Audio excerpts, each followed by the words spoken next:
समस्त दर्शक को गोटे नुआ कहानी की हार्दिक स्वागत। आज भिडियो रे जने सब्सक्राइबर तांकर अंगे निभा अनुभूति पठेइछंती। तांकर ना होछि वासुदेव कर।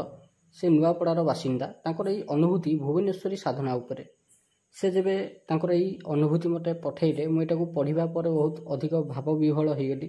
कारण एई कहानी रो गोटे गोटे कथा मोर मन को बहुत अधिक छुईला।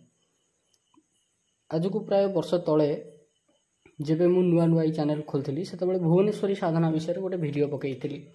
आ मु सेतिरे अनेक किछि कथा कहिथिली।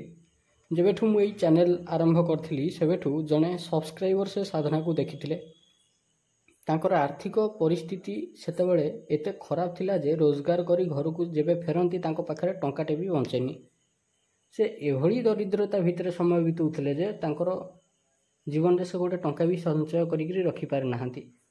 से तांको लेखारे लिखिछंती जदि केबे ज्वर की ठंडा हो जाए तेबे मेडिसिन किनिया पई भी पाखरे पैसा टिए न थाए। जेउ दिन काम को न जिवे तांकर रोजगार बंद आ घरे खाइबा को न थाए। अनेक दिन धरी से तांको स्त्री आ तांको गोटे झियो मास मास धरी पखाळ भात आलू सिझा खाइकरी दिन काटिछंती। से लिखिछंती जे से गोटे मजूरिया दिन मजूरिया काम करंती, लेबर काम करंती, पाठ साठ पढ़ी नाहंती, अक्षर भी भलरे चिन्हि पारंतीनी। दीर्घ 25 वर्ष काल से लेबर काम करिछंती किंतु काम आगु को शिखि पारि नाहंती। दिन को मजूरी मात्र 200 टंका मिले जेबे कि अन्य मानन को 350 टंका मिले। जदि ये प्रतिवाद करंती तेबे मालिक कहे काम छाड़ी दे। भाग्य दोषरु किंबा केउ दोषरु एमती होउथिला जानि नथिले। से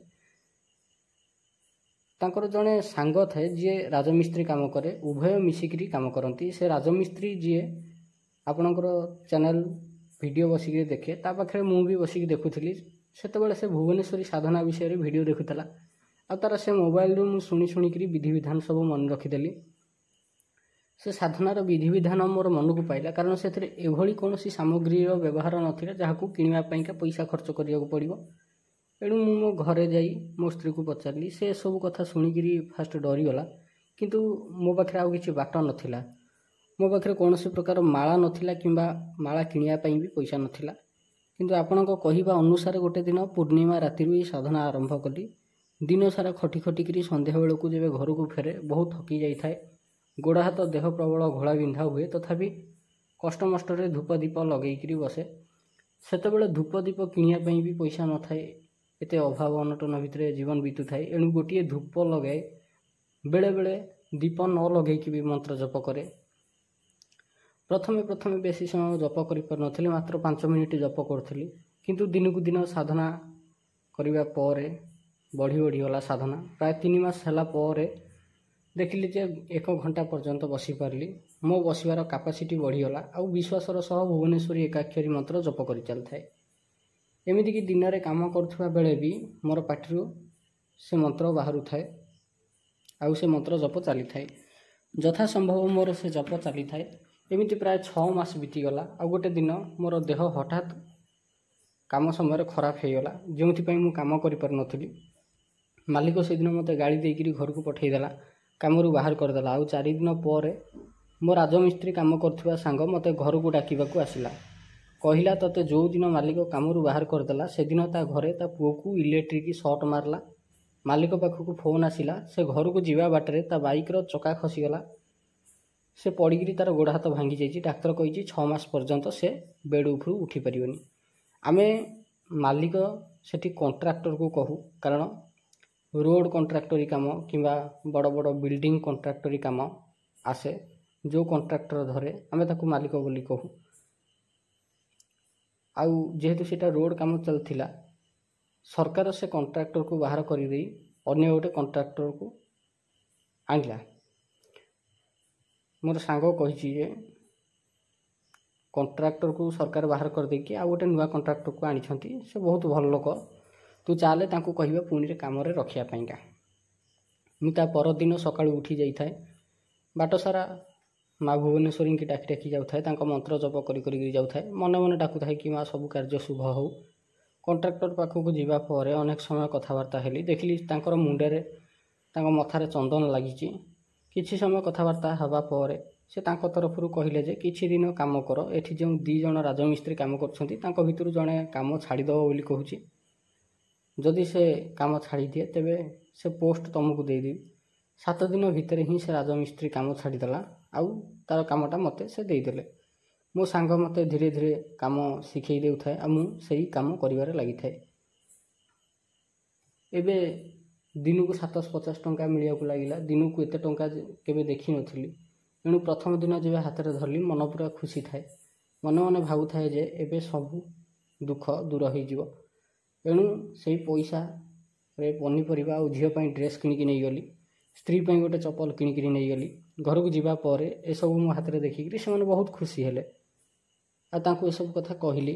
ଘରେ ବି ଖୁସି ହେଲେ। ଆମର ସାପ୍ତାହିକ ପେମେଣ୍ଟ ମିଳେ, ପଇସା ମିଳେ। ଏଣୁ ଆମର ଆର ସପ୍ତାହରେ ଯେବେ ପଇସା ମିଳିଲା ସେତେବେଳେ ସ୍ତ୍ରୀ ପାଇଁ ଶାଢ଼ୀ ଆଉ ନିଜ ଝିଅ ପାଇଁ ଭଲ ଡ୍ରେସ୍ କିଣିକି ନେଇଗଲି। ଯେଉଁଠି ଅନେକ ମାସ ପର୍ଯ୍ୟନ୍ତ ଆମେ ଭାତ ଆଳୁ ସିଝା ଖାଇ ଜୀବନ ବିତେଇଛୁ, ମା' ଭୁବନେଶ୍ୱରୀଙ୍କ ଦୟାରୁ ପରିବା ଖାଇବାର ସୌଭାଗ୍ୟ ମିଳିଲା। ଏଣୁ ମା' ଭୁବନେଶ୍ୱରୀଙ୍କର ବଡ଼ ଫଟୋ ଗୋଟେ ଘରକୁ ନେଇ ଆସିଲି। କିଛି ମାସ ଯିବା ପରେ ସରକାରଙ୍କ ତରଫରୁ ଇନ୍ଦିରା ଆବାସ ଯୋଜନା ବାହାରିଥିଲା, ଯାହାକି ଆଗରୁ ଅନେକ ଥର ପକେଇଛି କିନ୍ତୁ ହେଇପାରୁନଥିଲା। ଏଥର ପକେଇବି ବୋଲି ଭାବିନଥିଲି କିନ୍ତୁ ସ୍ତ୍ରୀ କହିବା କାରଣରୁ ଏଇଥର ବି ପକେଇଦେଲି। କିଛି ଦିନ ଭିତରେ ସରକାରୀ ବାବୁମାନେ ଘର ଦେଖିବାକୁ ଆସିଲେ ଆଉ ଇନ୍ଦିରା ଆବାସ ଯୋଜନା ପଇସା ଆସିଲା। ଯାହା ଅଳ୍ପ ପଇସା ଥିଲା ତାକୁ ମିଶାଇକିରି ଘରଟିଏ ସଜ କଲି ଯେଉଁଟା ଭାଙ୍ଗି ଯାଇଥିଲା। ଦେଖୁ ଦେଖୁ ଗୋଟେ ବର୍ଷ ଭିତରେ ହିଁ ଯାହା କେବେ ସ୍ୱପ୍ନରେ ବି ଭାବିନଥିଲି ସେ ସବୁ କାମ ହୋଇଗଲା। ଗତ ବର୍ଷର ସମୟ ଆଉ ଆଜିର ସମୟ ଭିତରେ ମାତ୍ର ବର୍ଷେ ବିତିଛି, ହେଲେ ବର୍ଷେ ତଳର ପରିସ୍ଥିତି ଆଉ ଆଜିର ପରିସ୍ଥିତି ଭିତରେ ବହୁତ ଫରକ। ଏହି ମନ୍ତ୍ର ସାଧନା ଜୀବନ ବଦଳେଇ ଦେଇଥିବାରୁ ଆପଣଙ୍କୁ ବହୁତ ବହୁତ ଧନ୍ୟବାଦ। ବହୁତ ଭଲ ଲାଗିଲା ଆପଣଙ୍କର ଷ୍ଟୋରିଟା ଶୁଣିକିରି, ଆପଣଙ୍କର ଷ୍ଟୋରିଟା ପଢ଼ିକିରି। ବାସୁଦେବ ବାବୁ, ଯାହା ହଉ ମାତା ଭୁବନେଶ୍ୱରୀଙ୍କ କୃପାରୁ ଆପଣଙ୍କ ସମୟ ବଦଳିଲା, ପରିସ୍ଥିତି ବଦଳିଲା, ଆପଣଙ୍କର ରୋଜଗାରର ପନ୍ଥା ବଦଳିଗଲା। ଆଶା କରୁଛି ଆପଣ ଏବେ ଭଲରେ ଥିବେ। ଆପଣ ଗୋଟେ କାମ କରନ୍ତୁ, ମାତା ଭୁବନେଶ୍ୱରୀଙ୍କର ଯେତେବେଳେ ଏତେ କୃପା ହେଇଛି ଆପଣଙ୍କୁ ଗୋଟେ ସଜେସନ୍ ଦେବି। ମାତା ଭୁବନେଶ୍ୱରୀଙ୍କର ଯନ୍ତ୍ର ପ୍ରାଣ ପ୍ରତିଷ୍ଠିତ ଯେଉଁଟା ହେଇଥିବ ସେଇଟା ନିଜ ଘରେ ରଖନ୍ତୁ ଆଉ ଯଦି ସମ୍ଭବ ଗୋଟେ ଅଷ୍ଟଧାତୁର ମାତା ଭୁବନେଶ୍ୱରୀଙ୍କର ମୂର୍ତ୍ତି ଘରେ ରଖିକିରି ପ୍ରତ୍ୟେକ ଦିନ ପୂଜା କରନ୍ତୁ। ଆହୁରି ଅଧିକ ବେନିଫିଟ୍ ମିଳିବା ଆରମ୍ଭ ହୋଇଯିବ। ତେବେ ଦର୍ଶକମାନେ, ଇଏ ଥିଲା ଆଜିର କାହାଣୀ। ଆପଣଙ୍କୁ ଏଇ କାହାଣୀଟି କେମିତି ଭଲ ଲାଗିଲା ନିଶ୍ଚୟ କମେଣ୍ଟ କରନ୍ତୁ। ଯଦି ଆପଣଙ୍କ ପାଖରେ ବି କିଛି ଏମିତି ଅଙ୍ଗେ ନିଭା ଅନୁଭୂତି ଥାଏ ସାଧନା ରିଲେଟେଡ଼୍, ତେବେ ଆପଣ ଆମକୁ ପଠାଇ ପାରିବେ। ଆମେ ଆପଣଙ୍କର ନାଁ, ଗାଁ, ଠିକଣା ସହ ଏଠି ପବ୍ଲିଶ କରିଦେବୁ। ଆମେ ବହୁତ ଖୁସି କି ବାସୁଦେବ ବାବୁଙ୍କର ଲାଇଫ୍ଟା ବଦଳିଗଲା। ଆପଣଙ୍କ ପାଖରେ ବି ଯଦି କିଛି ଏଭଳିଆ ଷ୍ଟୋରି ଥାଏ ତେବେ ଆପଣ ଆମକୁ ଲେଖିକିରି ପଠାଇ ପାରିବେ। ତେବେ ଆଜି ପାଇଁ ଭିଡ଼ିଓଟି ଏତିକି। ଭିଡ଼ିଓଟି ଶେଷ ପର୍ଯ୍ୟନ୍ତ ଦେଖିଥିବାରୁ ଅଶେଷ ଅଶେଷ ଧନ୍ୟବାଦ।